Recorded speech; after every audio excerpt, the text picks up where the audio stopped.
So always adding to your breakfast, right? So I have added all this into this, which I have not shown. All masalas are added in this, and now I'm going to put the lapsi in this, which is soaked and kept. So I will add the lapsi. Yes, this is the one. I have added the ghee also in this, for a while in the oil, little ghee, and all of the spices what you use for poha and upma.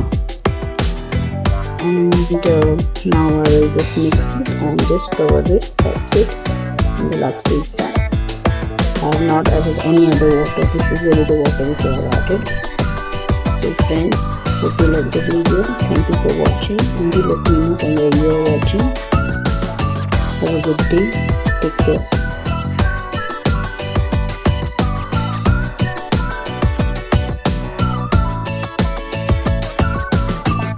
Bring it all the